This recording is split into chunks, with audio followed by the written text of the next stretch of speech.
요한복음 10장 22절로 42절까지 말씀입니다. 다시요. 요한복음 10장 22절로 42절까지 말씀. 저와 여러분이 번갈아 가면서 교독하도록 하겠습니다. 제가 먼저 읽습니다. 예루살렘에 수전절이 이르니 때는 겨울이라. 유대인들이 에워싸고 이르되 당신이 언제까지나 우리의 마음을 의혹하게 하려 하나이까? 그리스도이면 밝히 말씀하소서 하니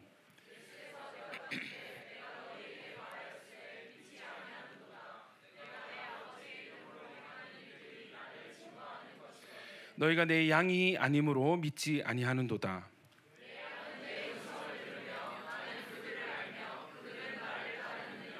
내가 그들에게 영생을 주노니 영원히 멸망하지 아니할 것이요 또 그들을 내 손에서 빼앗을 자가 없느니라.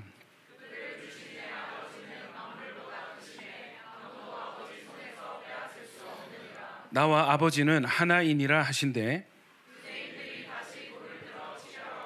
예수께서 대답하시되 내가 아버지로 말미암아 여러 가지 선한 일로 너에게 보였거늘 그 중에 어떤 일로 나를 돌로 치려 하느냐?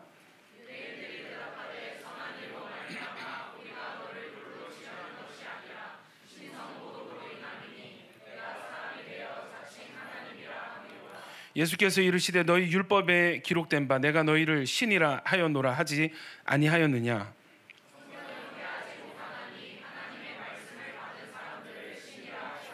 하물며 아버지께서 거룩하게 하사 세상에 보내신 자가 나는 하나님의 아들이라 하는 것으로 너희가 어찌 신성모독이라 하느냐?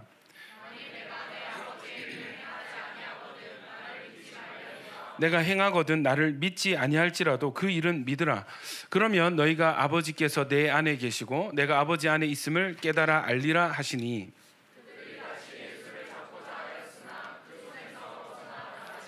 다시 요단강 저편 요한이 처음으로 세례 베풀던 곳에 가서 거기서 거하시니.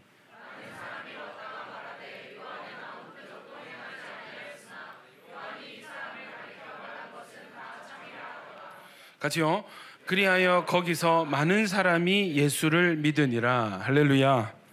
예. 여러분 오늘 말씀은 지난주 말씀에 이어서 요한복음 10장 후반절 말씀입니다. 지난주에 이제 양의 문이 되시고 선한 목자 되신 예수님에 대해서 나누었습니다. 여러분 예수님을 믿는다는 것은 예수님과 우리가 목자와 양의 관계가 형성되는 것을 의미합니다. 자, 이게 지금 어떤 상황이냐면 지금 그 초막절을 지나서 그죠? 그리고 지금 수전절입니다. 요때에 지금 장소는 어디인가? 이 성전 솔로몬의 행각이라는 곳이고 지금 예수님과 대화하는 사람들은 유대인들, 바리새인들이에요. 자, 이들과 예수님이 이렇게 실랑이가 일어나는데 사실 여러분 앞장에서도 나는 무엇이라 나는 뭐 있지 않습니까? 나는 선한 목자라, 뭐 양의 문이라, 뭐 이런 에고에임이 이 구문이 있은 뒤에는 항상 이 바리새인들과 말다툼이 있었습니다. 이해되시죠? 믿는 사람도 있었지만 이 믿지 않는 사람들이 있었는데 믿지 않는 사람들의 특징이 뭐냐면 내 스타일 아니야. 나는 좀 예수님 좀 내 스타일 아닌 것 같아. 이게 아니고 엄청 미워합니다.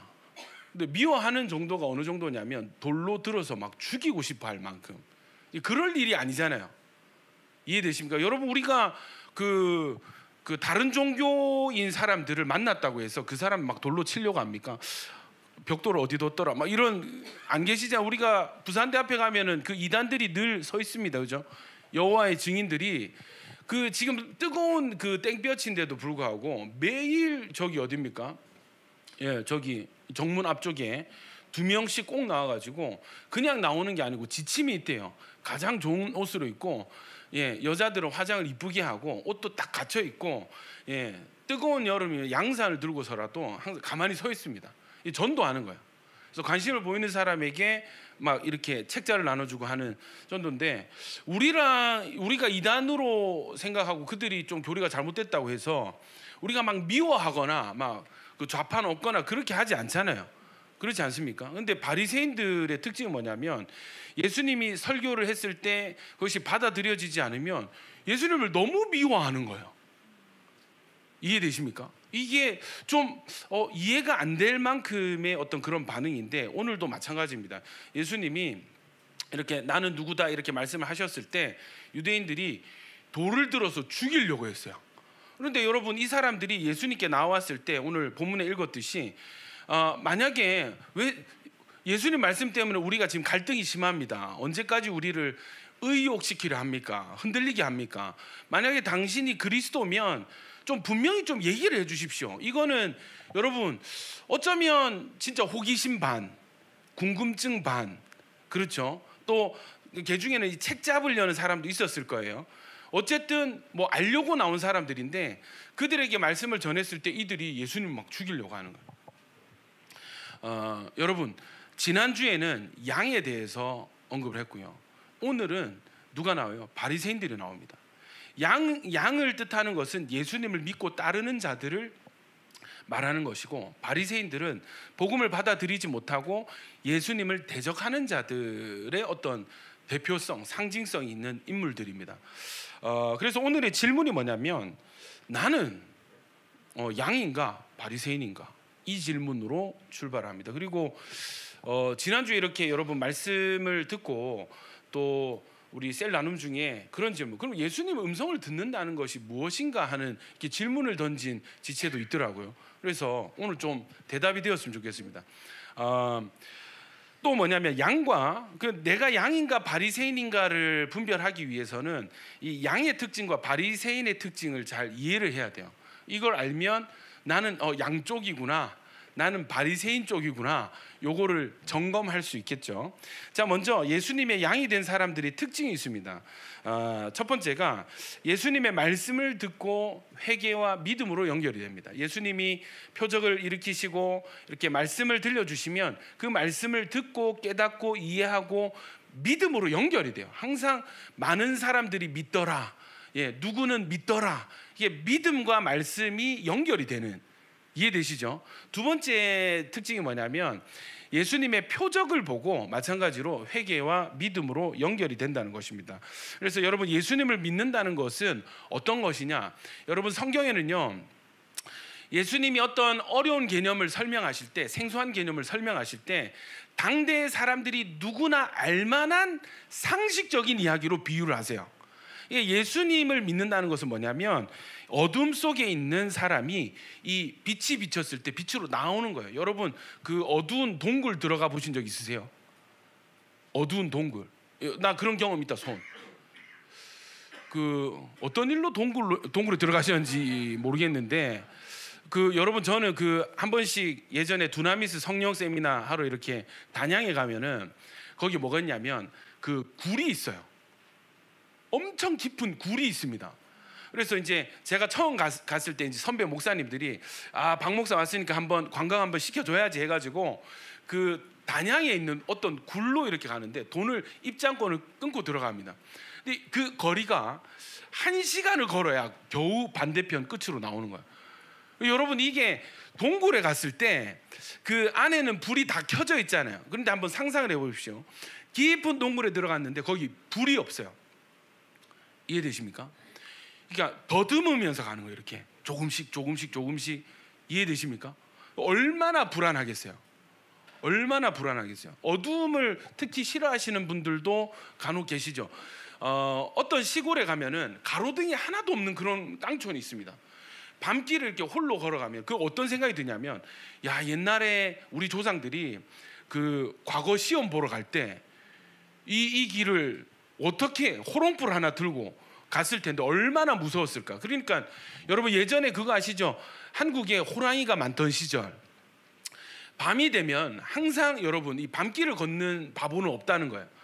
무조건 주막에서 머뭅니다. 이유가 뭐냐면 호랑이가 자주 나타나는, 사람을 물어가는 것입니다. 그래서 선교사님의 어떤 기록에 의하면 선교사님이 밤에 이렇게 인천이가 서울에 계시던 선교사님이 선교 여행으로 부산에 이렇게 내려오는데 중간에 밤이 되자 이제 주막에 들른 거예요. 주막에 들렀는데 그거 아시죠? 한국의 온돌의 우수성, 절절 끓는 거야.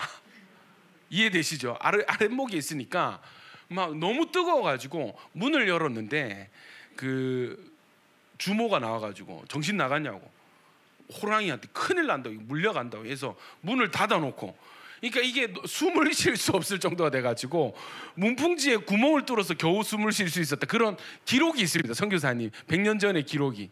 그 정도로 여러분 이 밤길이 무섭고 어둡습니다. 여러분 이 어두운 터널을 통과하는데 저 끝에 한 줄기 빛이 나오는 거예요. 그럼 사람 마음이 어떻게 됐어요? 빛을 보는 순간 살았다, 안도감이 생기고 그 빛을 향해서 열심히 걸어가야 되는 것입니다.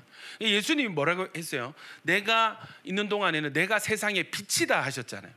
그러니까 여러분, 우리가 어둠 가운데 있는 우리에게 예수님이 빛이 되어 주신다면 인생에 소망이 생기고 나아갈 방향성이 생기는 거예요.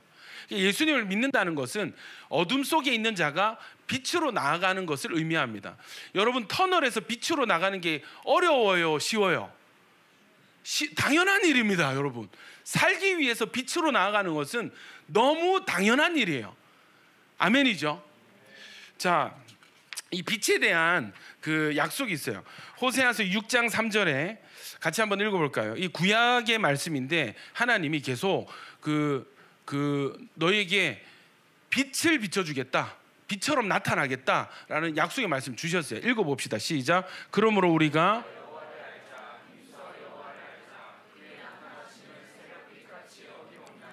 비와 같이 땅을 적시는 늦은 비와 같이 우리에게 여기 재미있는 게 새벽 빛처럼 나타나신다 하셨고, 땅을 적시는 늦은 비와 같이, 그러니까 빛과 물이 등장하죠. 이 약속이란 말이에요. 요한복음 3장 21절에 시작. 진리를 따르는 자는 빛으로 오나니 이는 그 행위가 하나님 안에서 행한 것임을 나타내려 함이라 하시니라. 진리를 따르는 자는 어디로 나온다고요? 빛으로 나오는 것입니다. 여러분, 이거는 어려운 일이 아니에요. 어둠 가운데 있던 사람에게 빛이 비치면 그건 한 줄기 소망이 되고 희망이 되고 목적지가 되고 방향성이 되는 것입니다. 여러분, 이렇게 비유하면 좋을 것 같습니다. 지금 회사를 놓고 고민을 하는 거야. 이 회사를 옮길까? 이쪽으로 갈까? 저쪽으로 갈까? 이 일을 해볼까? 저 일을 할까? 우리가 혼란스럽잖아요. 또 뭐 결혼할 때도 마찬가지. 이 사람이 좋을까? 저 사람이 좋을까? 이 사람과 한번 연애를 해볼까? 여러분, 뭐 이게 많은 어떤 선택지가 있고, 우리가 이 어둠 속을 걷는, 그죠? 그런 가운데 빛이 딱 임하는 거예요. 이쪽이다 이렇게 하면은 그것을 선택하는 게 쉬울까요, 어려울까요? 쉬운 일입니다. 할렐루야, 하나님, 아멘. 그렇게 순종하겠습니다 하고 힘있게 걸어 나갈 수 있는 거죠. 이건 당연한 거예요. 자연스러운 거예요. 예수를 믿는 것은 어둠에 있던 자가 빛으로 나오는 것과 같다라는 것입니다. 또 두 번째 약속이 뭐냐면, 예수님은요 우리에게 물을 주신다 했어요. 자, 한번 보십시다. 이사야서 44장 3절에 같이 읽습니다. 시작. 나는 목마른 자에게 물을 주며 마른 땅에 시내가 흐르게 하며 나의 영을 내 자손에게 나의 복을 내 후손에게 부어주리니. 55장 1절도 오라 너희 모든 목마른 자들아 물로 나오라. 돈 없는 자도 오라. 너희는 와서 사 먹되 돈 없이 값 없이 와서 포도주와 젖을. 자꾸 이 구약에 이스라엘 백성을 향해서 목마른 자는 나에게 와서 마셔라. 내가 너에게 뭐를 주겠다? 물을 주겠다. 포도주와 젖을 주겠다. 목마름을 너희 목마름을 채워주겠다. 여러분, 사막에 오아시스를 이렇게 걸어가는 거예요. 예. 그거 아시죠? 사람은요 그 3일 뭐라더라? 3일을 물을 못 마시면 죽고, 뭐 3주를 음식을 못 먹으면 죽고, 뭐 그런 그게 있는데. 물은 3일 동안 못 마시면 죽는데요. 그러니까 수분 섭취가 매우 중요하다는 거예요. 그 베어 그릴스 이렇게 생존 서바이벌 이런 영상 보면은 제일 먼저 하는 게 체온 보온, 체온 유지와 수분 섭취입니다. 음식은 그 다음인 거예요. 음식은 뭐 지렁이도 잡아먹고 구더기도 먹고 이렇게 할 수 있잖아요. 근데 물은 제가 이제 충격적인 장면이, 베어 그릴스가 사막 특집이었습니까? 거기 낙타 똥이 있습니다. 소똥을 짜가지고 거기서 나오는 그 약간 초록색 갈색의 그 똥물을 막 마시는 거야.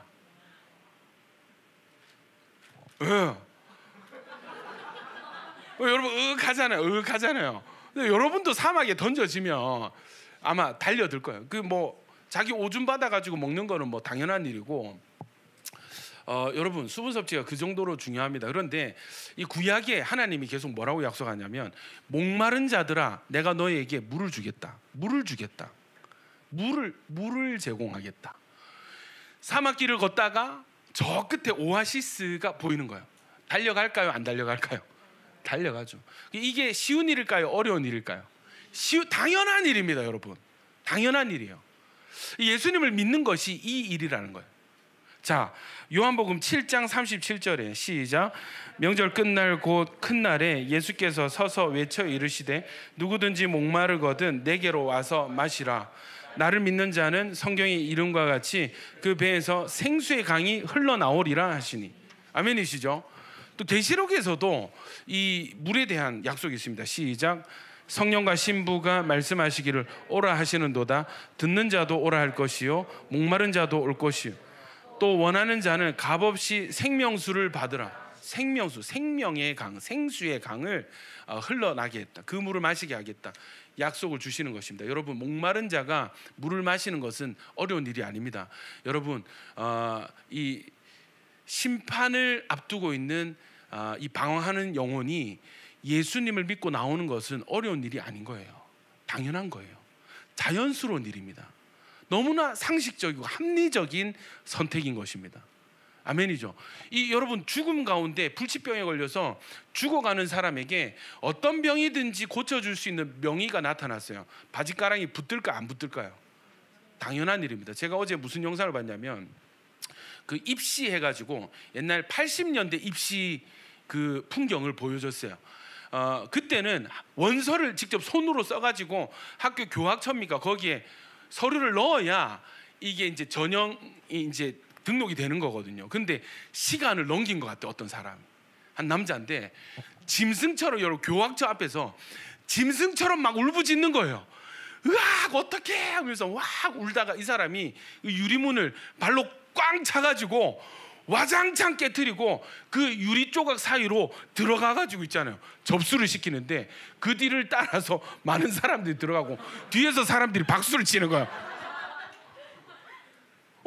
여러분, 진짜 여러분, 그 시절에는 이 대학에 붙고 안 붙고가 사실은 인생이 미래가 왔다 갔다 하는 문제잖아요. 예, 이걸 깨더라니까. 그 막 사진 기자들이 있고 사람들이 둘러서 있는데 아랑곳하지 않더라고요. 어려운 일이 아니었다는 것입니다.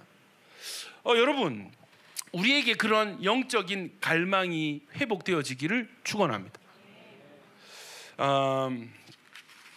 돌아와서, 그래서 여러분, 이 어둠 속에 있는 사람이 빛으로 나오는 것, 이것이 예수님의 양이 되는 것이고, 목마른 자가 물을 마시러 우물로 나오는 것이 예수님께로 나오는 것이고, 또 목자의 음성을 듣고 양들이 목자에게 달려 나오는 것이, 여러분, 이것이 예수님의 양이 되는 것이고 예수님의 사람이 되는 것이고 예수 믿는 사람이 되는 것입니다. 여러분, 주님의 양이 되시기를 축복합니다. 또 여러분, 예수님은 선한 목자가 되어 주신다 했죠. 에스겔서 34장 23절에 내가 한 목자를 그들 위에 세워 먹이게 하리니 그는 내 종 다윗이라. 그가 그들을 먹이고 그들의 목자가 될 것이라. 마태복음 2장 6절에는요, 시작. 또 유대 땅 베들레헴아 너는 유대 고을 중에서 가장 작지 아니하도다. 내게서 내 백성 이스라엘의 목자가 되리라 하였습니다.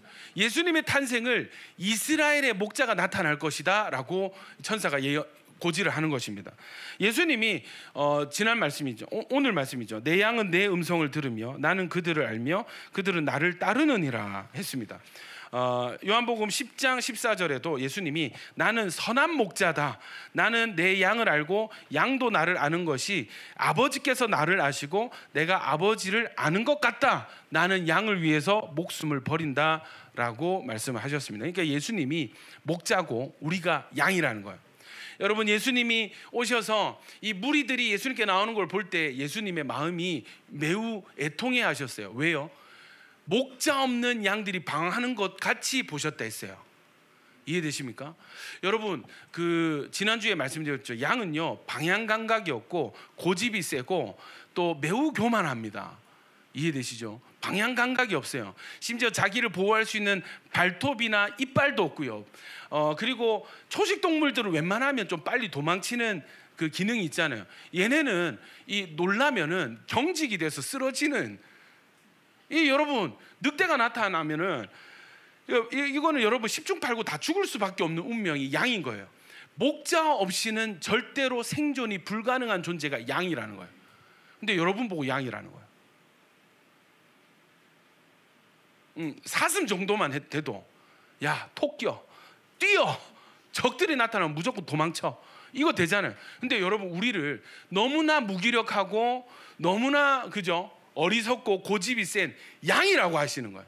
무엇을 말씀하십니까? 너희 인생은 나 없으면 안 된다. 네가 살기 위해서, 네가 생명을 유지하기 위해서는 반드시 목자가 필요하다. 이것을 가르치시는 것입니다. 예수님과 우리의 사이가 어떠해야 되는지를 목자와 양의 관계를 통해서 말씀하시는 것입니다. 여러분, 양은요 스스로가 스스로를 지키지 못합니다. 목자를 의지할 때 안전합니다.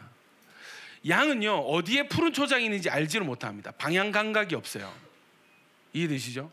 여러분, 양이 생존하는 법은 그냥 목자의 인도를 따라가는 것입니다. 아멘이죠? 그러니까 목자만 신뢰하면은 안전할 수 있고 풍요로울 수 있다는 것입니다. 그게 우리라는 양에게 주신 특별한 어떤 목자의 관계입니다. 여러분, 예수님께서 나는 선한 목자다, 나는 양을 위해서 목숨을 버린다 하셨죠. 그래서 이 말씀 그대로 예수님은 십자가에서 우리 대신 우리의 죄를 짊어지고 죽으셨습니다. 나는 내 양을 알고 양도 나를 아는 것이 아버지께서 나를 아시고 내가 아버지를 아는 것 같다 했습니다. 여러분, 예수님과 우리와의 관계, 이 예수님의 양이 된 사람의 특징 중에 마지막이 무엇이냐면 이 목자와의 친밀감이 형성이 된다는 것입니다. 목자가 부르면 그 음성을 분별을 해요. 목자가 가는 대로 따라갑니다. 이게 양의 특징입니다. 당연히 음성을 분별할 수 있고, 이건 우리 목자의 음성이야. 우리 목자가 이쪽으로 가네, 난 그 뒤를 따라가야지 하는 것이 목자와 양의 관계입니다. 그런데 이 관계가 무엇과 같다 이렇게 말씀하시냐면 예수님과 하나님과의 관계.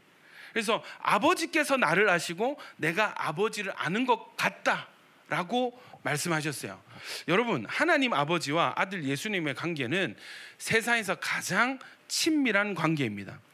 조금도 훼손되지 않은 가장 고귀하고 순결한 관계, 그것이 하나님 아버지와 아들 예수님의 관계입니다. 얼마나 이 하나님과 예수님이 친하신지 이런 표현을 하셨어요. 요한복음 10장 30절입니다. 한번 읽어볼까요? 시작. 나와 아버지는 하나이니라 하신대. 그래서 예수님을 구주로 믿고 따르는 우리는요, 예수님과 양과 목자의 관계가 되고 가장 친밀한 관계가 예수님과 우리 사이에 맺어지게 된다는 것입니다. 마치 아버지와 아들 예수님께서 하나이신 것처럼 예수님은 우리와의 친밀함을 기대하십니다. 그리스도와의 연합이 이루어진다는 것입니다. 여러분, 이런 표현이 요한복음에 또 등장을 해요. 이 예수님과 우리와의 관계가 어떠해야 되는지. 요한복음 15장 4절부터 함께 읽겠습니다. 시작. 내 안에 거하라, 나도 너희 안에 거하리라. 가지가 포도나무에 붙어있지 아니하면 스스로 열매를 맺을 수 없음 같이 너희도 내 안에 있지 아니하면 그러하리라. 나는 포도나무요 너희는 가지라. 그가 내 안에 내가 그 안에 거하면 사람이 열매를 많이 맺나니 나를 떠나서는 너희가 아무것도 할 수 없음이라. 사람이 내 안에 거하지 아니하면 가지처럼 밖에 버려져 마르나니 사람이 그것을 모아다가 불에 던져 사르니 너희가 내 안에 거하고 내 말이 너희 안에 거하면 무엇이든지 원하는 대로 구하라. 그리하면 이루리라. 아멘입니까? 15장 9절에는 또 마찬가지예요. 마찬가지의 이 표현이 있습니다. 아버지께서 나를 아신 것 같이 나도 너희를 사랑하였으니, 다시, 아버지께서 나를 사랑하신 것 같이 나도 너희를 사랑하였으니 나의 사랑 안에 거하라. 여러분, 세상에서 가장 이 훼손되지 않은 사랑은 하나님과 아들 예수님과의 사랑입니다. 하나님과 내가 하나다 했잖아요. 이건 뭐예요? 여러분, 우리는요 누가 가르쳐 주지 않아도 우리 자신을 사랑해요. 이해되십니까? 하나님이 아들을 사랑하시는 것은 하나님이 그분 자신을 사랑하시는 것과 마찬가지고, 여러분 이 사랑은 최고의 사랑입니다. 사실 여러분 남을 나 이상으로 사랑하기란 여간 어려운 일이 아닙니다. 이해되시죠? 그 정도의 사랑으로 예수님도 이 맡으신 양들을 그렇게 사랑하신대요. 증거가 무엇인가? 양들을 대신하여 자기 목숨을 내어놓으신 것입니다. 양들을 대신해서 목자가 죽은 거예요. 이 짐승을 대신해서 사람이 죽은 거예요. 이게 십자가 사건이란 말이에요. 이것의 증거가 무엇입니까? 예수님이 우리를 사랑하신다는 것입니다. 이 선한 목자와 대비되는 직업이 뭐라고요? 사꾼 목자입니다. 고용된 일꾼. 이 사람들은요 도망갑니다. 사자나 곰이 나타나면 자기 목숨이 더 귀하기 때문에 양들을 버려두고 도망가는 게 당연한 거예요. 그리고 그것이 계약 조건이고 상식입니다. 그러니까 하나님이 우리에게 보여주신 사랑, 우리가 받은 예수님의 사랑은 상식을 뛰어넘는 사랑, 이해할 수 없는 사랑, 크레이지한. 이해되세요? 이거는 누가 들으면 멍청하다, 바보다, 양을 위해서 사람이 죽는다고? 그럼 바보가 어디 있어? 여러분 우리 딸들이 양을 치다가 양을 대신해서 죽잖아요. 잘 죽었다 하겠습니까? 왜 그런 거예요 도대체? 이해할 수 없는 거예요. 이해되시죠? 그런 사랑을 우리가 예수님께로 받았다는 것입니다. 여러분 이 재밌습니다. 이 요한복음 15장의 말씀이 너희가 실력이 있으면 잘 된다, 열매 맺는다, 너희가 많이 노력하면은 열매 맺는다, 너희 인생 잘 되기 원해? 여러분 인생 잘 되기 원하십니까? 여러분 미래가 형통하기를 원하십니까? 하나님이 인정하시고 이 하나님이 주시는 복을 많이 누리기 원하십니까? 그러면 세상은 뭐라고 해요? 더 열심히 해, 더 잘해, 그것밖에 못해? 더 할 수 있어, 해봐, 한계를 넘어, 이렇게 말하잖아요. 근데 여러분 성경의 예수님의 말씀의 원리는 뭐냐면 열매 맺기 원해? 그럼 내가 너희 안에, 너희가 내 안에 거하면 열매를 맺을 수 있다. 아멘입니까? 너와 내가 얼마나 친하느냐에 따라서, 얼마나 우리가 연합되느냐에 따라서 너의 미래가 결정이 될 것이다 라고 말씀하시는 거예요. 아멘입니까? 세상의 방식과 너무 다르죠. 자, 여러분 주님과 하나가 되십시오. 더 깊은 친밀함으로 들어가십시오. 그것을 위해서 대가도 지불하십시오. 예수를 믿는다는 것은 이 지식적인 동의에 그치는 것이 아니라 예수님과의 깊은 관계 속으로 들어간다는 것을 의미합니다. 예수님이 아버지의 사랑으로 우리를 사랑하십니다. 아멘이시죠? 근데 이 관계에서 내 안에, 너희가 내 안에, 내가 너희 안에 거하면 열매를 맺고 뭐 좋은 일이 있을 것이다 이렇게 말씀하셨잖아요. 그런데 예수님이 우리 안에 거하는 방법이 무엇인가? 7절을 보면 내 말이 주님의 말씀이 너희 안에 거하면입니다. 그러니까 주님의 말씀이 우리 안에 있으면 그것이 주님이 우리 안에 계신 것과 같다라는 표현이 되는 것이죠.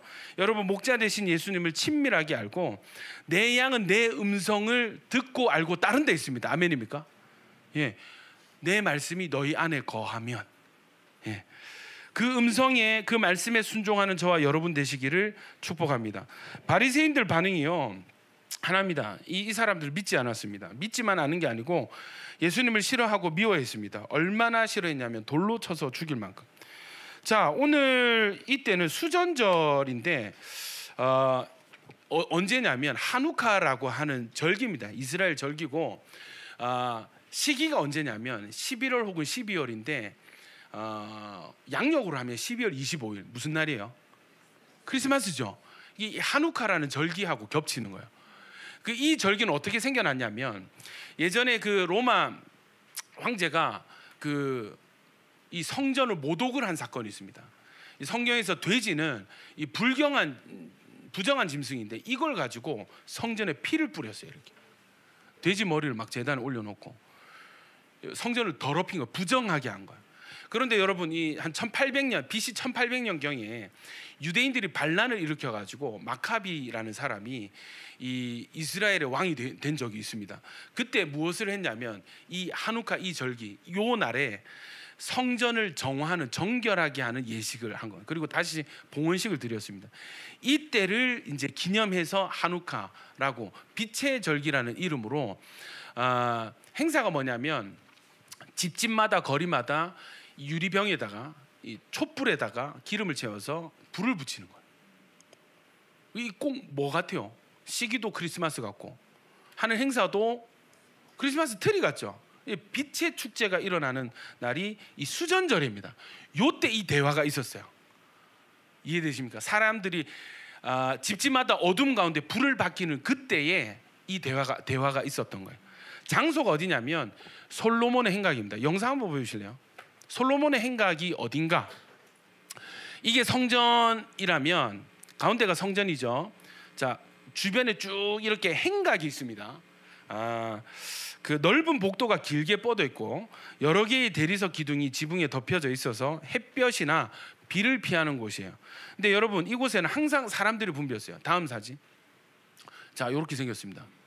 성전 마당이 엄청 으리으리하게 높은 기둥들이 저렇게 세워져 있었어요. 다음요. 이게 이제 왕의 행각이라는 곳인데 이 복도가 있죠. 쭉 있습니다. 162개의 기둥들이 사열로 이렇게 늘어선 복도고, 이 양식이 로마식 도시의 특징인 포룸이라는 양식으로 이게 지어졌습니다. 포룸은 오늘날의 말로 하면은 만남의 광장인 거예요. 로마 도시다, 여기는 로마 도시다 했을 때 딱 세 개가 필요해요. 뭐냐면 극장이 있어야 되고요, 경기장이 있어야 되고요, 포rum이 있어야 됩니다. 만남의 광장.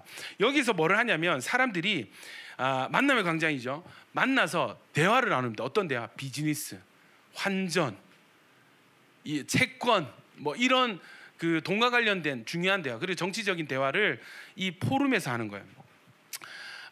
한쪽에는요, 이 우리로 치면은 친일파들이 모이고 로마의 우호적인 변절자들이 모이고, 한쪽에는 그 유대인 민족주의자들이, 독립운동가들이 모여요.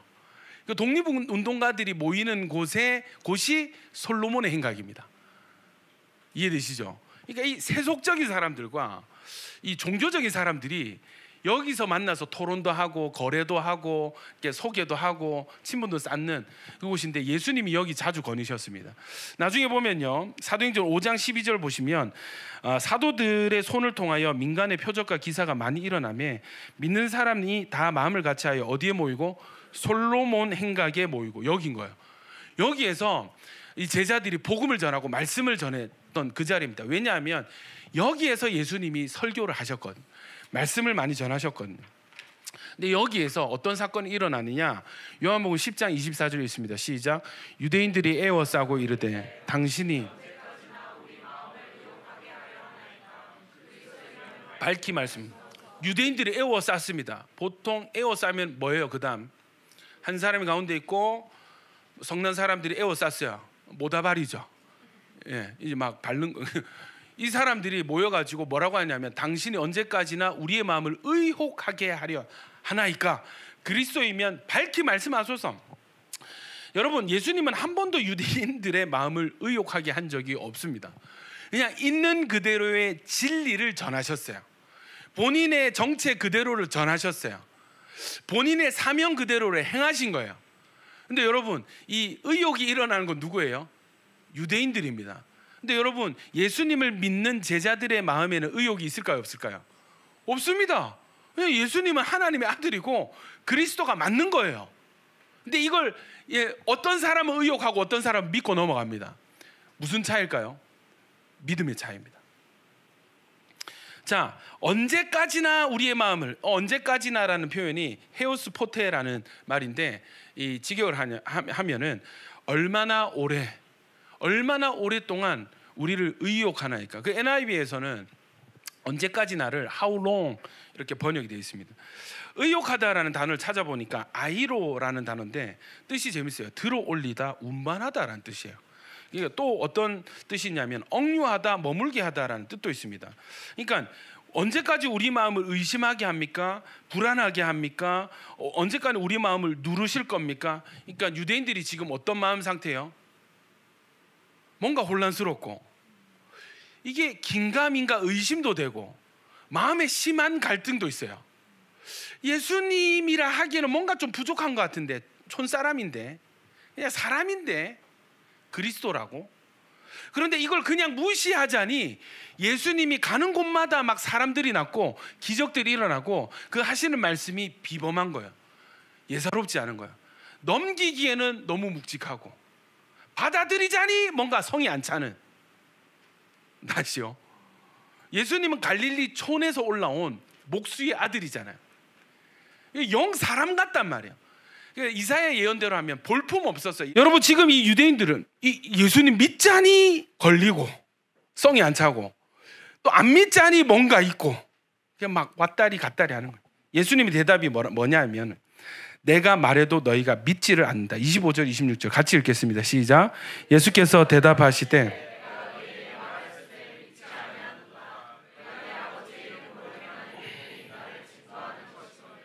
너희가 내 양이 아니므로 내가 너희에게 말하였다. 그런데 너희가 믿지를 않는다. 내가 내 아버지 이름으로 행하는 일들이 기적들이죠.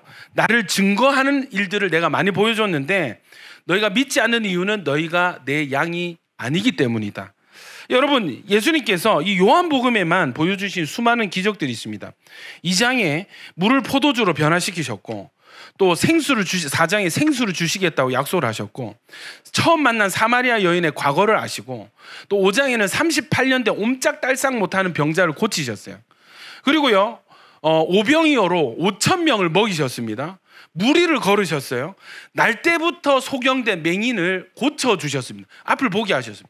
여러분, 날 때부터 맹인이 되었다는 건 뭐예요? 어쩌면 안구가 없었을 수도 있고 시신경이 없을 수도 있고 망막이 없을 수도 있고 심각한 문제가 있는 사람은 선천적인 어떤 기형 문제로 앞을 볼 수 없는 상태로 태어난 사람이 앞을 보았다. 이건 뭐예요? 없는 눈알이 생긴 거예요. 망막이 생겨난 것입니다. 시신경이 그냥 생겨난 거예요. 이걸 이제 창조적 기적이라고 보통 부르던데 여러분, 그냥 보통 기적이 아니라 없는 것이 생겨난 거예요. 몸의 일부가 생겨난 거예요. 이거 놀라운 기적입니다. 아멘이십니까? 이 일들을 소문을 들어서 알고 직접 이 맹인들을 만나보아서 안단 말이에요. 이 사람 맨날 구걸하는 사람인데, 앞 못 보는 사람인데 수년 동안 내가 그걸 봐왔는데 지금 눈을 뜨고 보고 돌아다니네.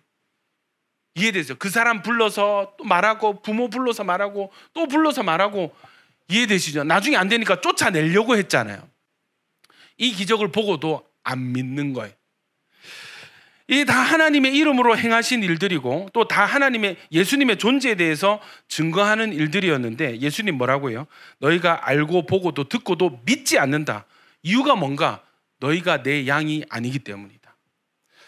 요한복음 10장 25절부터 27절까지 읽습니다. 시작. 예수께서 대답하시되 내가 너희에게 말하였을 때 믿지 아니하는도다. 내가 내 아버지의 이름으로 행하는 일들이 나를 증거하는 것이거늘 너희가 내 양이 아니므로 믿지 아니하는도다.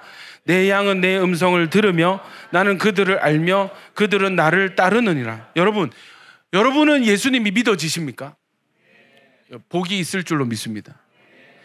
여러분은 예수님의 음성이 들려지세요? 예, 복이 있는 줄로 믿습니다. 그것이 무엇인가? 예수님의 양이라는 뜻이에요.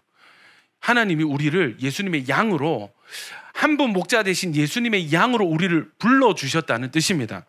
여러분, 듣고 알고 믿고 따르고, 이것은 이 말씀과의 관계를 의미합니다. 이 유대인들, 이 바리새인들에 대한 예언이 있는데 마태복음 13장 14절부터 읽겠습니다. 시작. 이사야의 예언이 그들에게 이루어졌으니 일렀으되 보기는 보아도 알지 못하리라. 이 백성의 마음이 완악하여져서 그 귀는 듣기에 둔하고 눈은 감았으니 이는 눈으로 보고 귀로 듣고 마음으로 깨달아 돌이켜 내게 고침을 받을까 두려워하며. 여러분, 이 듣는 상태, 보는 상태, 깨닫는 상태를 거절하고 있는 상태라는 것을 의미하고 있습니다. 여러분, 아픈 사람이 낫기를 원하는 것은 당연한 일이죠. 자연스러운 일이고 합리적인 일이죠. 근데 그 고침받기를 두려워하는 상태는 정상이에요, 비정상이에요? 비정상입니다. 이해되십니까? 이거는 저주에 걸린 상태. 예수님의 양이 아닌 상태, 아닌 자들의 선택은 고침받을 것을 두려워합니다. 목마른데 물을 마실까 봐 두려워합니다. 어두운 터널 가운데 있는데 빛을 만날까 봐 무서워합니다. 두려워합니다. 걱정합니다. 싫어합니다. 자, 16절 17절 같이 읽습니다. 시작. 그러나 너희 눈은 봄으로 너희 귀는 들음으로 복이 있도다. 내가 진실로 너희에게 이르노니 많은 선지자와 의인이 너희가 보는 것들을 보고자 하여도 보지 못하였고 너희가 듣는 것을 듣고자 하여도 누군가는 이걸 보고 싶고 듣고 싶어도 허락이 되어지지 않아서 보지 못하고 깨닫지 못하고 듣지 못하고 믿지 못하고 생명을 얻지 못한 사람들이 있는데, 너희는 뭐 때문에 복이 있다고요? 너희는 보여주면 보고 들려주면 듣는다는 거예요. 이게 하나님이 주시는 축복이라는 것입니다. 여러분, 무엇이 은혜고 무엇이 축복인 줄 아세요? 돈 많이 버는 거, 여러분 다 이거 원하시잖아요. 그 축복 맞습니다. 근데 여러분, 그거보다 더 큰 축복이 있습니다. 주님의 음성이 들려지는 거예요. 설교를 듣는데 그냥 이게 박근주 목사의 설교가 아니라 하나님의 말씀으로 들려지는 거예요. 아멘입니까? 그게 복이라는 것입니다. 그게 은혜라는 거예요. 말씀이 믿어지는 게, 나는 성경 통독을 한 번도 못했는데 그냥 오늘 우연히 이 교회 와서 말씀을 듣는데 이게 뭘 말하는지 알겠고 이게 믿어져. 이 말씀은 나한테 주시는 하나님 말씀이야. 나 저렇게 한번 살아봐야 되겠어. 마음이 바뀌고 믿어지는 이것이 복이 있는 상태. 아멘입니까? 여러분, 말씀을 읽다가, 성경을 읽다가 말씀이 알겠는 거예요. 말씀과 내 삶이, 지금 내 문제가 연결이 되기 시작하는 거예요. 이건 나에게 주시는 하나님의 음성이다, 해답이다. 그래서 막 성경을 읽다가 눈물을 흘리고 설교를 듣다가 눈물을 흘리고, 이게 성경을 보면 볼수록 마치 거울을 보는 것과 같아서 성경을 읽는데 내 모습이 보여. 뭐가 잘못됐는지를 알겠어. 그리고 앞으로 어떻게 하면 잘 될지도 알겠어. 여러분, 이게 하나님 주시는 축복이고 은혜라는 것입니다. 요한복음 1장 10절에 그가 세상에 계셨으며 세상은 그로 말미암아 지은 바 되었으되 세상이 그를 알지 못하고 자기 땅에 왔지만 자기 백성이 영접하지 받아들이지 아니하였으나 영접하는 자 곧 그 이름을 믿는 자들에게는 하나님의 자녀가 되는 뭐를 주셨다고요? 권세를 주셨으니 이는 혈통으로나 육정으로나 사람의 뜻으로나 나지 아니하고 오직 하나님께로부터 난 자들. 14절 읽습니다. 시작.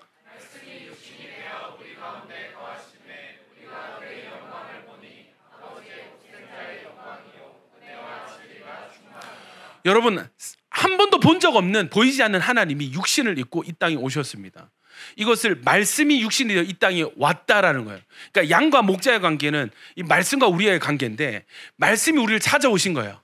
은혜죠. 하나님이 먼저 우리를 찾아오셨습니다. 아멘이십니까? 말씀이 왔는데 누군가는 이 말씀을 영접하지 않는다, 받아들이지 않는 사람들이 있었는데, 여러분, 다 받아들이지 않는 것이 아니라 누군가는 영접하는 자들이 있어요.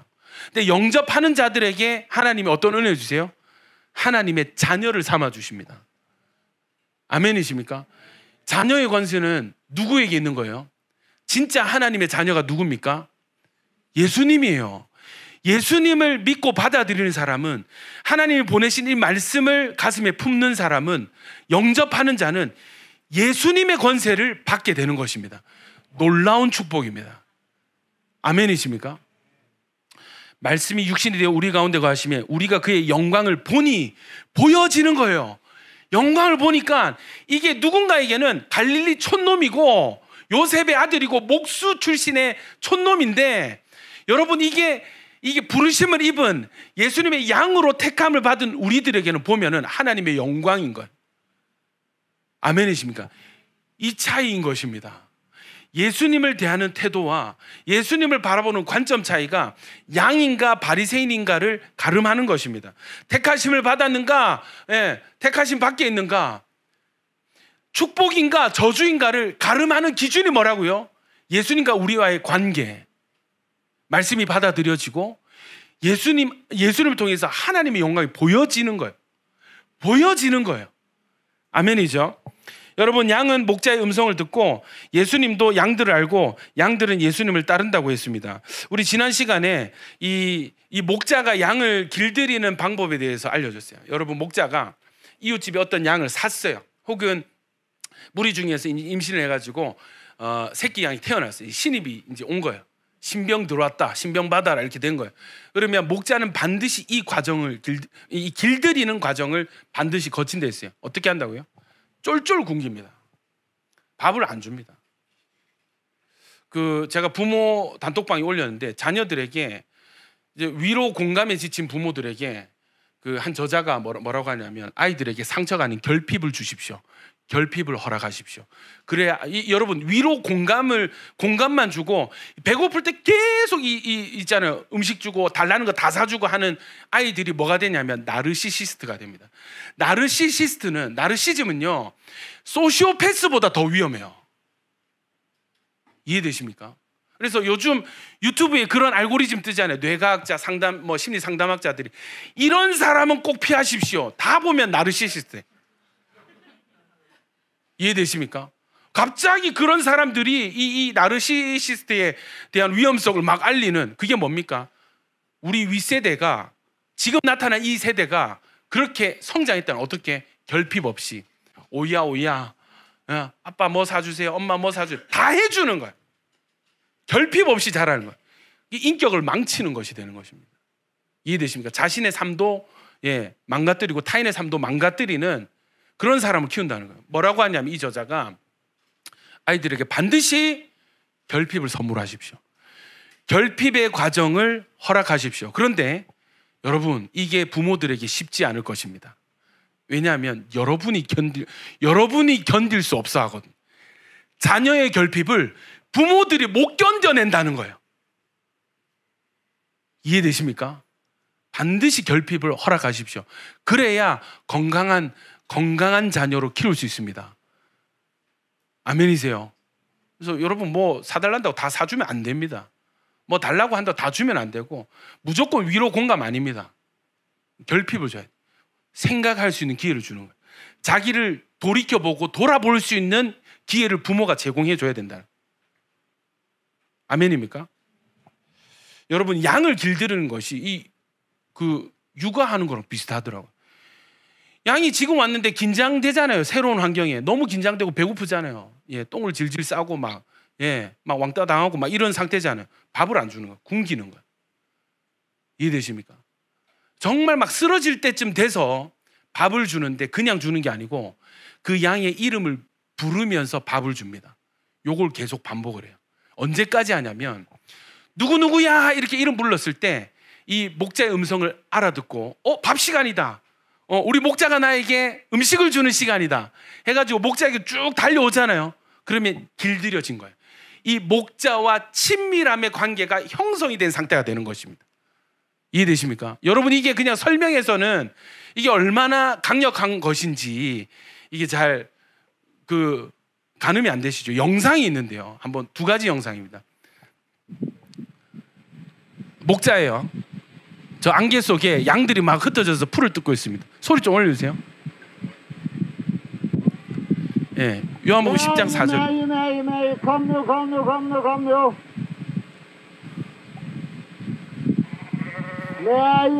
검요. 계란이 왔어요.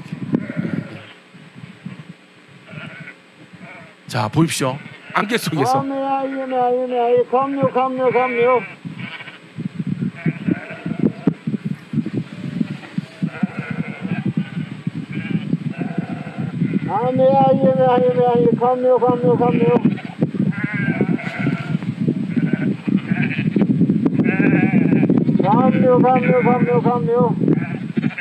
그냥 서서 양들을 부르고 있죠. 목소리만 들려주는 거예요. 양들이 어떻게 반응하지?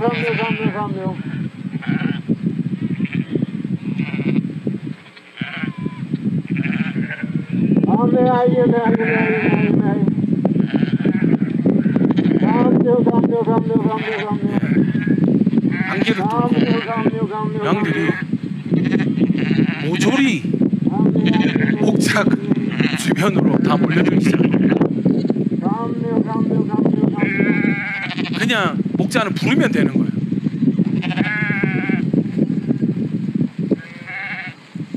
Kamyo, kamyo, kamyo, kamyo. Kamyo, kamyo.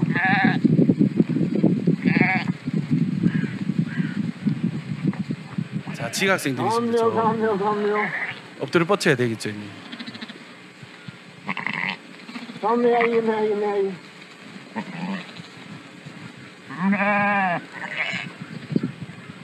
Kamyo, kamyo, kamyo.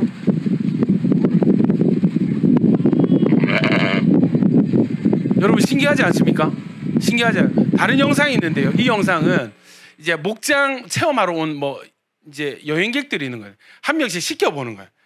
양들이 이렇게 흩어져서 풀을 뜯고 있는데 한 명씩 돌아가면서 목자 흉내를 내는 거예요. 한번 보시겠습니다.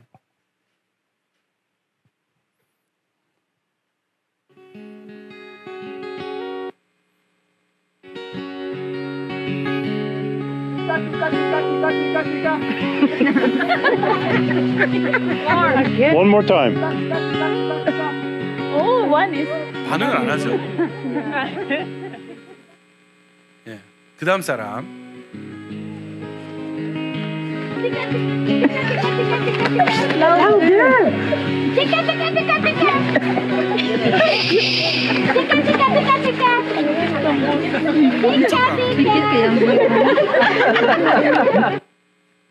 자, 세 번째 사람.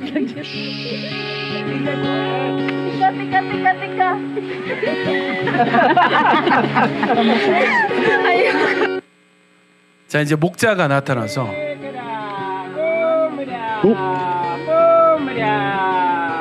Look at them. Look at them.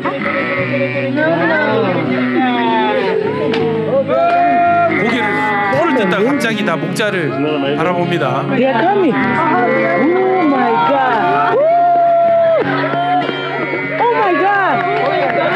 I can't believe it. Oh my God. This is very surprise. Oh my God. This is amazing.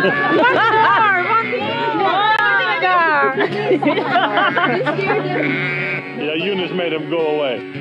Oh my God. Was that cool or what? Oh my God. You will never have the same again. Oh my God. Look, look, look, look, look. 목자를 알죠? 목자를 따라가죠. 잘 보십시오. 목자 뒤를 졸졸졸졸 따라가. 여러분, 이게 예수님을 믿는 거예요. 아멘입니까? 이게 주님과의 관계가 형성이 되는 것이고, 이 상태가 말씀에 순종하는 상태인 것입니다. 아멘이십니까? 아무리 불러도, 목자가 아무리 불러도 여러분 고개 한번 까딱 안 하고 발걸음을 옮기지 않는 것은 양입니까? 바리새인입니까? 양이 아니라는 거예요. 예수님을 믿는 상태일까요? 안 믿는 상태일까요? 믿지 않기 때문이라고 합니다. 여러분, 마치 목자가 양의 이름을 부르고 양들은 목자의 음성에 반응한 것과 같은 것이 바로 신앙생활입니다. 뭐라 했습니까? 양들은 내 음성을 알고 할 때 이 알고는 동사가 기노스코인데 인격적인 알물 뜻해요. 히브리어로 야다라는 단어가 번역이 된 건데, 이것이 어떤 그 단어냐면 이 부부의 성적인 관계를 의미합니다. 그러니까 우리가 목자를 알고 목자가 우리를 아는 것이, 이 알다라는 것이 부부 관계를 뜻하는 거예요. 그 정도로 친밀한 관계를 의미하는 것입니다. 여러분, 동정녀 마리아가 천사가 나타났을 때 너 성령으로 잉태될 거야 했을 때 저는 남자를 알지 못합니다. 뭐냐면 남자 한 번도 관계를 가져본 적이 없습니다라는 말이거든요. 여러분, 양은 목자의 음성을 듣는다 했습니다. 이 듣다라는 말은 그냥 귀로 들려지는 음성, 그냥 무슨 소리가 있네 하는 것이 아니라, 듣는다는 말은 이 아쿠오라는 단어가 사용이 되는데 뜻이 순종하다입니다. 듣는 것이 뭐라고요? 순종하는 것입니다. 또 목자를 따른다고 했지 않습니까? 목자를 따른다라는 말은 이 순종하다라는 뜻의 아쿠오와 또 연합을 나타내는 불변사 아와 이 길이라는 단어 켈류도스가 합쳐진 합성어인데 아콜루데오라는 단어가 사용되어 있어요. 이게 양은 목자를 따라간다 했잖아요. 근데 여기에 사용된 단어가 들어간 단어가 순종 그리고 연합, 길입니다. 이 아콜루데오라는 뜻이 뭐냐면 순종하면서 목자와 같은 길을 걷다라는 뜻입니다. 여러분, 우리가 만약에 예수님의 양이라면 여러분은 예수님의 음성을 들을 수 있게 되고, 듣는 것은 뭐라고요? 순종하는 것이고, 또 예수님과 같은 길 위에서 예수님의 뒤를 따라가는 인생을 사는 것이 진짜 양으로서의 목자와 관계하는 라이프 스타일이 되는 거예요. 아멘입니까? 여러분, 보십시오. 양은 고집이세요. 방향 감각이 없어요. 어디로 가야 돼요? 목자의 음성이 들리는 곳으로 가야 됩니다. 여러분, 그 양들이 광야에서 이 제일 앞에 선두에 선 양이 길을 잘못 들면은 다 같이 절벽에 빠진 그런 일이 빌비제 때 그냥 마냥 따라가는 거예요. 이해되십니까? 방향 감각이 없어요. 그리고 고집이 세서 길을 잘 안 받고 자기가 가고 싶어 하는 곳으로 가는 거예요. 집단 폐사하는 경우가 많습니다. 그러면 여러분, 내 생각에 이 길인데, 내 생각에 이 방법인데 했을 때, 목자가 거기 아니야 여기야 이쪽으로 와 했을 때 어떤 선택을 하는 양이 진짜 양인 거예요? 내가 맞다고 생각하는 그 결론과 그 판단을 내려놓고, 이유도 모르겠죠. 이해도 안 되겠죠. 목자의 음성이 들리는 쪽으로 발걸음을 옮기는 것이 목자의 양이라는 것입니다. 아멘이십니까? 이 목자와 양의 관계에서 우리가 어떻게 신앙생활을 해야 되는지, 예수님과 어떤 관계에 있어야 되는지 여러분 이거 다 알려주신 거예요. 여러분, 아무리 말씀이 선포되어져도 이 자신과 말씀이 연결이 되지 못하고 말씀을 깨달아도 변화가 없고 순종이 따라오지 않고 예수님과 다른 길 위에 서는 사람들은 무엇입니까? 믿는 상태가 아니라 믿지 않는 상태, 대적하는 상태, 양이 아니라 바리새인이 된다는 것입니다. 아멘입니까? 성경의 기준은 듣는 것, 순종을 요구하고 있습니다. 진짜 듣는 것은 지식을 쌓아가는 것이 아니라 손발이 움직이는 거예요. 아멘이십니까? 진짜 양은요, 그냥 쳐다만 보고 가만히 서 있는 것이 아니라 목자가 있는 곳으로 발걸음을 옮기는 것이 진짜 말씀을 듣는 것이고 목자를 따르는 것이 되는 것입니다. 아멘이죠? 여러분, 양은요 예수님과 방향이 같아야 되는 것입니다. 예수님의 뒤를 따라가는 양이 예수님의 양인 것입니다. 다른 생각, 다른 방향, 다른 목적, 다른 중심이 있다면 아직 이 목자의 양으로 길들여지지 않은 상태입니다. 믿음이 없는 상태입니다. 목자에게 길들여지지 않은, 연단이 끝나지 않은 양인 것이죠. 여러분, 이런 양에게는 목자가 어떤 과정으로 인도한다고요? 결핍과 공급의 반복, 이거를 우리는 연단이라고 부릅니다. 어떨 때는 줄이게 하시고, 어떨 때는 아프게도 하시고, 어떨 때는 넘어지게 하시고 실패하게 하셔서, 또 어떨 때는 복을 주시고, 이렇게 하면서 너의 목자가 누구인가, 네 인생이 누구에게 달려있는가 각인을 시키시는 거예요. 여러분, 언제 끝납니까?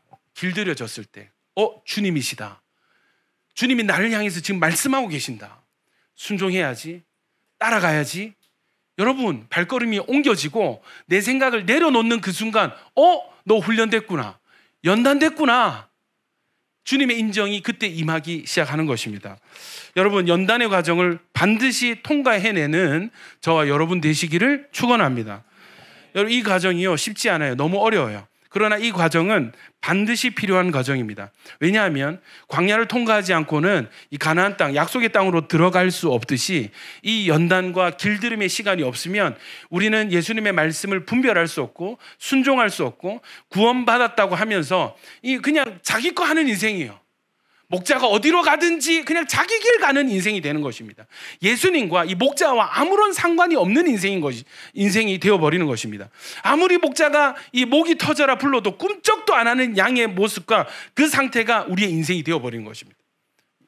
이 모습 자체, 그러니까 이 그림 띠까띠까 하는데 고개도 안 들고 풀을 뜯고 내 거 하고 있어, 내 거. 이 그림 자체가 뭐예요? 나는 이 사람과 전혀 상관이 없는 상태입니다 를 보여주는 그림인 거예요. 너 내 양 맞구나 했을 때 증거가 뭐예요? 그림이 어이야 이렇게 했을 때 막 달려오는 거예요.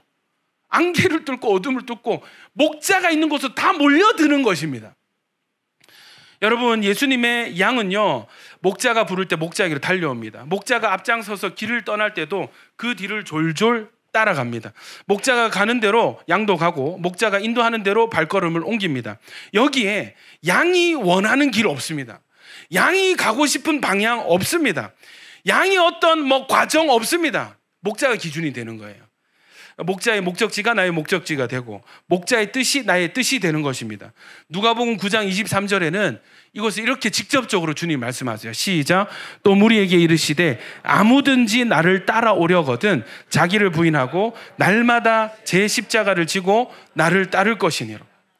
뭐 하라고요? 이 제자의 기준인데 너희가 내 제자가 되려느냐? 나를 따르려느냐? 그러면 자기를 부인하고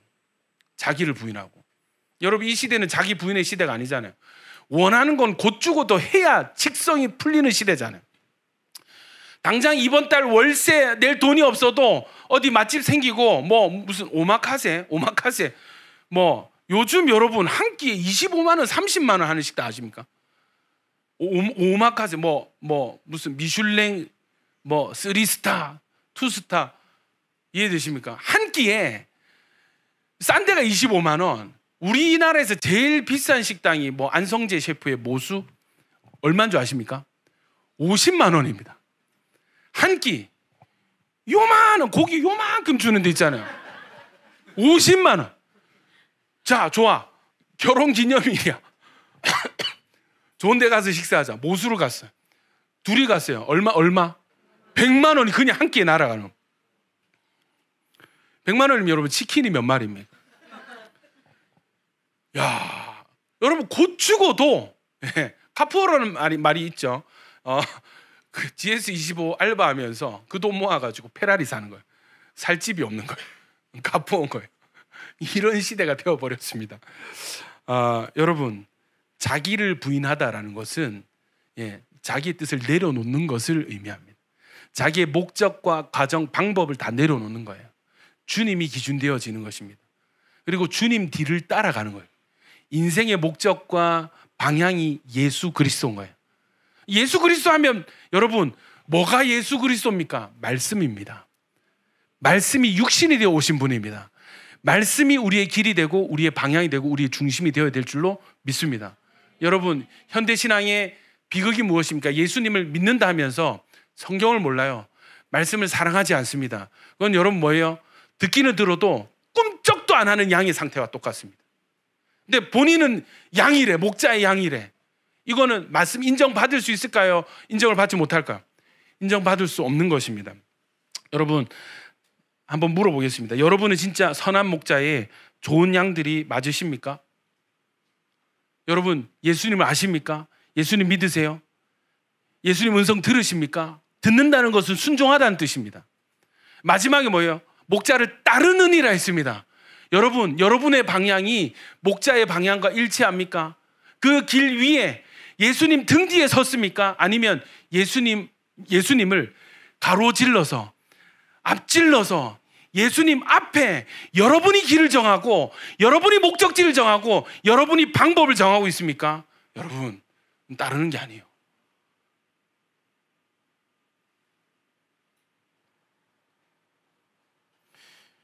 여러분, 진짜 선한 목자의 좋은 양들이 맞습니까? 저는 아닌 것 같습니다.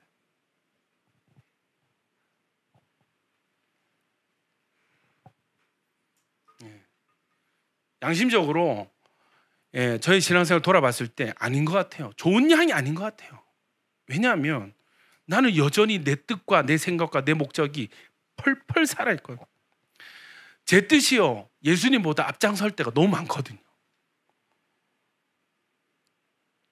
예수님의 음성에 순종하는 것이 아니라 내 음성이 예수님의 음성이 되었으면 좋겠다. 예수님이 우리의 선한 목자가 되시는데, 저는 목자는 선한 목자인데 이 양은 고집불통의 나쁜 양이라. 여러분, 그러나 제 안에는 어떤 마음도 있냐면, 이 주님의 선하심을 알아가면 알아갈수록 야, 주님이 이렇게 선하신데, 이렇게 양을 사랑하시는 목자이신데, 이걸 알면 알수록 나도 주님의 좋은 양이 되고 싶다. 선한 목자에 어울리는, 선한 목자를 잘 따라가는 좋은 양이 되고 싶다라는 마음이, 그 갈망이 제 안에 있습니다.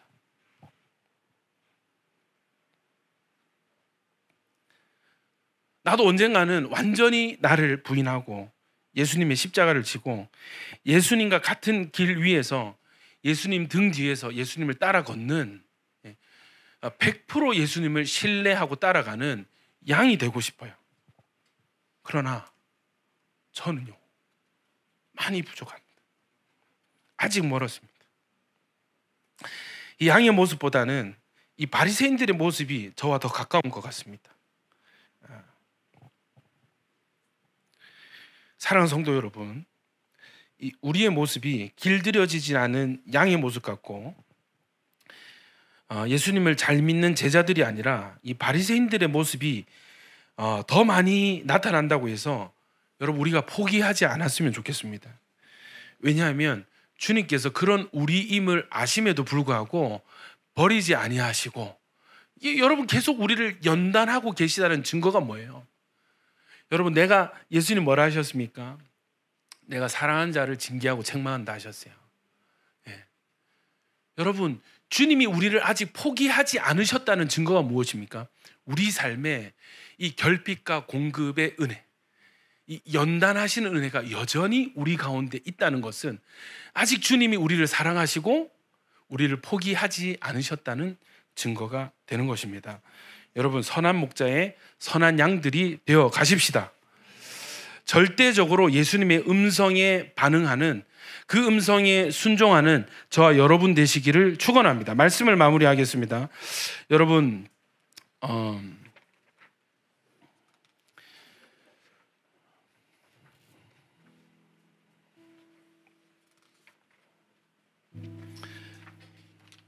예수님과의 관계는, 이 목자와 양의 관계는 음성에 있습니다. 말에 있어요.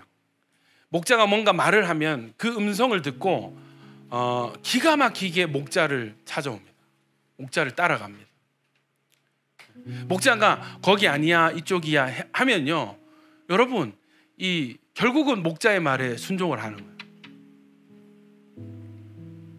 바리새인들은 어때요? 여러분, 이 대화 이후에 예수님 죽이려고 합니다. 신성모독했다고 죽이려고 해요.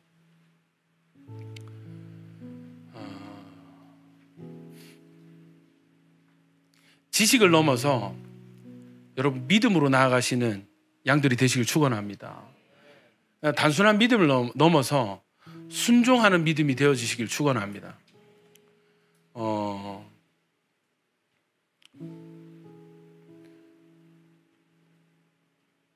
목사 말 잘 들으라고 하는 설교가 전혀 아닙니다.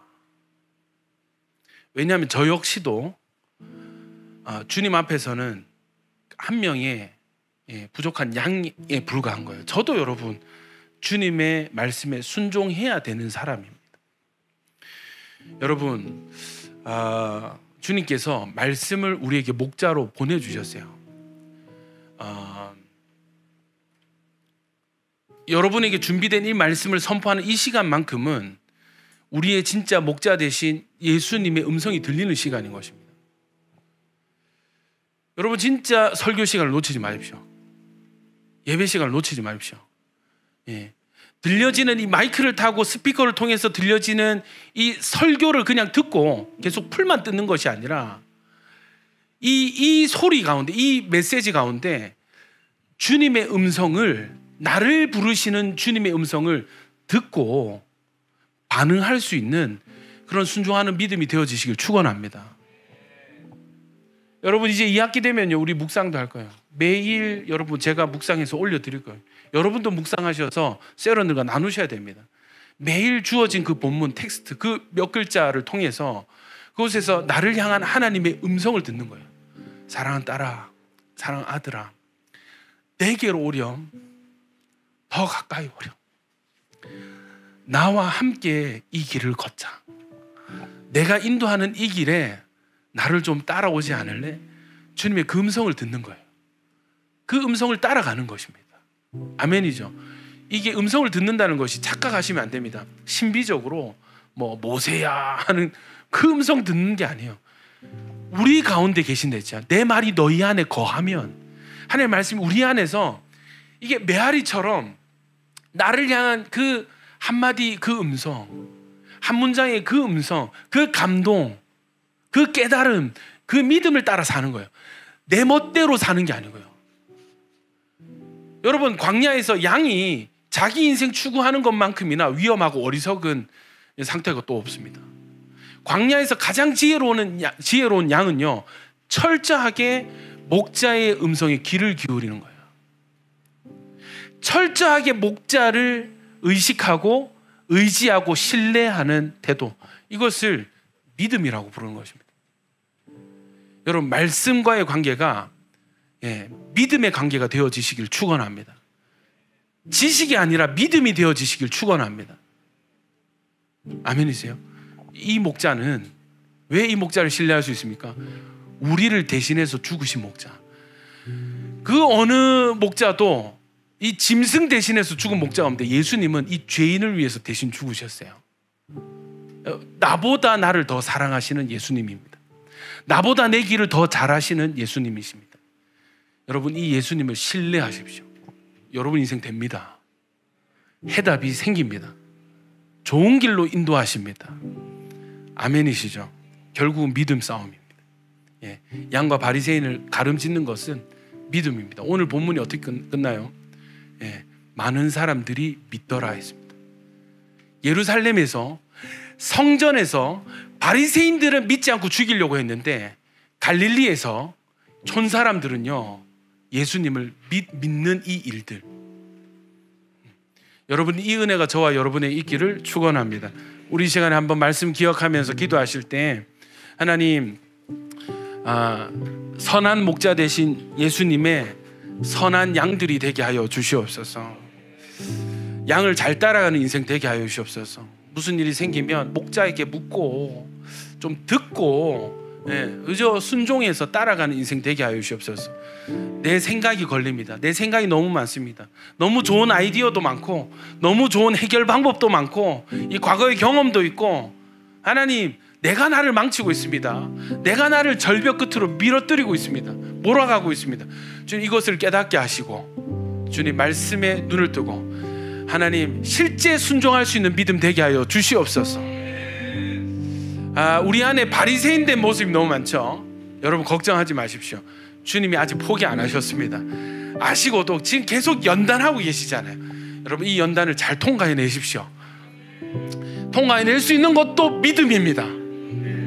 우리 시간 각자의 믿음을 위해서 하나님 믿음이 있게 하여 주시옵소서. 순종할 수 있는 믿음이 되게 하여 주시옵소서. 보여지게 하시고, 들려지게 하시고, 깨달아지게 하시고, 믿어지는 은혜를 좀 허락해 주십시오. 우리 주여 한번 해서 기도하겠습니다. 주여.